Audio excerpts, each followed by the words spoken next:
Hey folks, I'm Matt Walker, and welcome to Nutrition in the Kitchen, the cooking portion of Food and Friends Nutrition Education webinar series.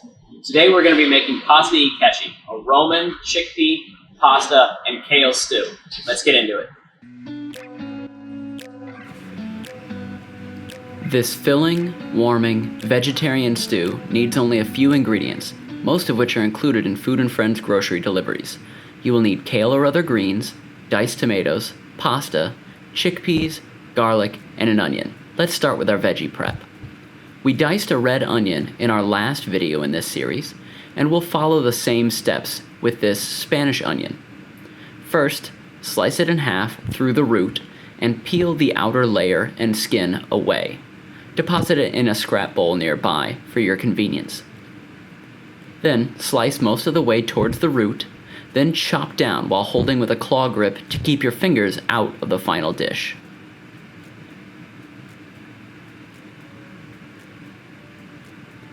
Now we want to prepare our kale. You can tear the leaves off the stems if you like, but I prefer to draw the tip of the knife along the sides of the tough central stem to remove them. Don't throw these stems away though. There's lots of flavor and nutrients still in there that we can use. Kale, like most leafy greens, is very high in vitamins A, K, and C, contains a variety of minerals and antioxidants, and is loaded with fiber, but can be tough and bitter when eaten raw. Once it's cooked, however, it can be a very tasty nutritional powerhouse, so let's speed through cutting the rest of these.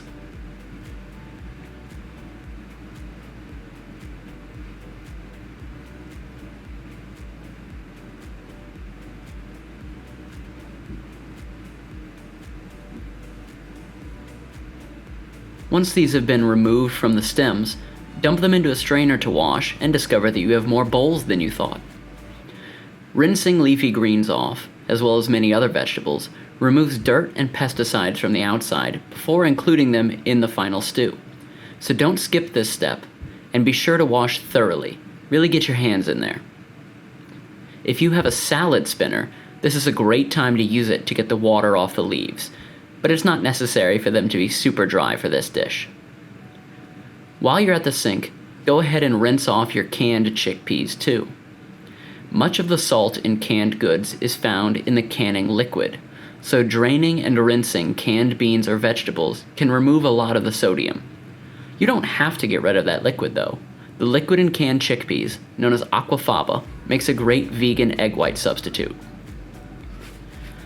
Back at the cutting board, let's gather all those kale stems I told you to hang on to and dice them. Lining all these stems up and chopping them at once is a great time saver, which is why a good, sharp, broad chef's knife is important. Remember to curl your fingers and work your way down the bundle. Once chopped, get a Dutch oven or stock pot heating over medium-low. Add olive oil to coat the bottom of the pan, then dump in your diced onions and kale stems. Stir these around to get everything coated in the hot fat. A pinch of salt at this step can help the water come out of the veggies a little faster. Use your ears. The oil should be sizzling, but shouldn't get too hot. We're just trying to sweat and soften these vegetables without getting too much color on them. Our final piece of knife work is prepping our garlic. Start by separating 3 cloves from the head. Using whole garlic preserves a lot more flavor. Pre-peeled cloves of garlic have been briefly dipped in boiling water, but are still pretty good, while jarred, minced garlic has lost most of its flavor. A little extra work goes a long way. To chop these, first chase down the one that's trying to escape, then lay the flat edge of your knife on the cloves, press down to lightly crush. This makes the clove much easier to peel clean of its skin.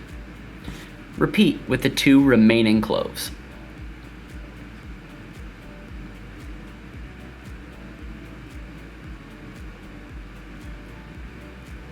Once you've got these cloves skinned, very similarly to our onion, place small parallel cuts most of the way along the clove, and then cut across these cuts to mince.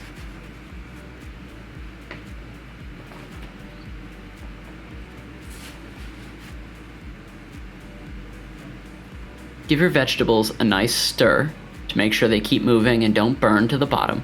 Then add in your minced garlic. We do want to make sure that it cooks a little bit before adding liquid to make sure that we get rid of that raw garlic taste. This is also a good time to add in your chili flakes, adding more if you like it spicy and less if you can't handle the heat, and your chopped fresh or dry rosemary. Adding these in right now allows them to infuse in the oil.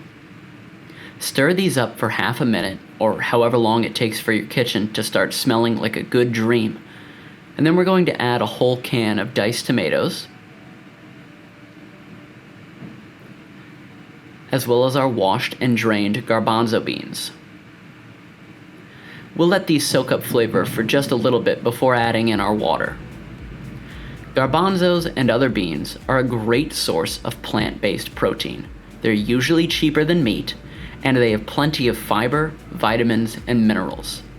Studies have shown that more plant-focused diets tend to be healthier for both people and the planet. So skipping the meat occasionally is a great way to be adventurous, nutritious, and budget conscious. Trust me when I say that I am no vegetarian, but there are plenty of plant foods that are just as tasty as my favorite meats.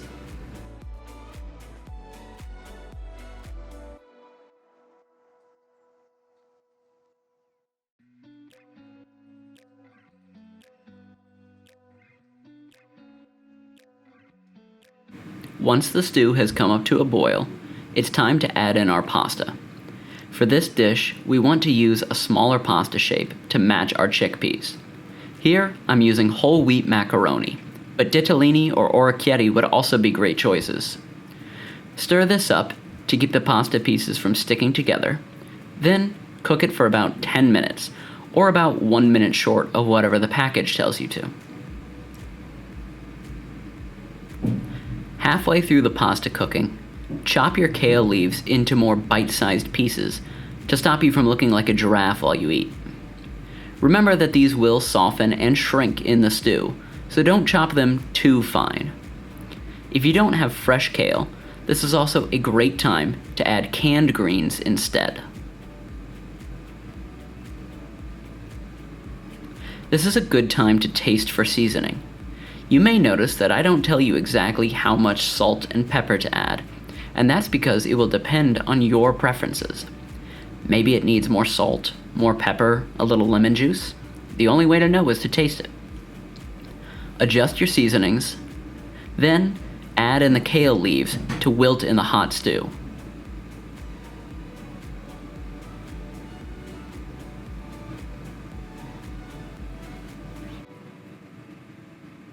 Stir to mix everything together, and once your pasta is al dente and your kale is soft, you're all done.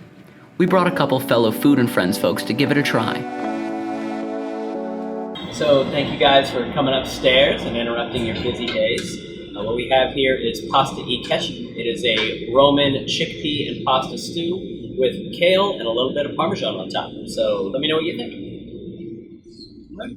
Thank you.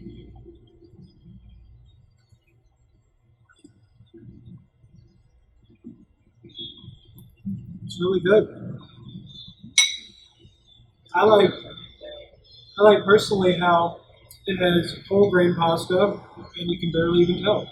Yeah. I like that the tomato flavor kind of adds a little bit of acid punch. It's good. I like to try and eat healthy secretly. You know what I mean? Yeah, it's like, ooh, there's a little spice in there. I like that. But it's also just comforting. Like it's warming and comforting and Yeah, feels definitely. like home. Right time of the year for stew. Yeah, It's really good. yeah, definitely comfort food. Yeah, it's good.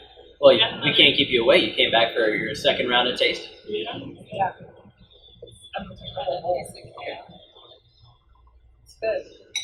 So what makes it kind of gives it that spice? Like what's the So we put in some red pepper flakes after sauteing the kale stems and the onions together. We put in rosemary and red pepper flakes, which is where the heat's coming from. We just sauteed those so they kind of release some of their oils into the oil we were already making and dispersed it throughout the dish. Nice. And the kale is nice and tender. Yeah.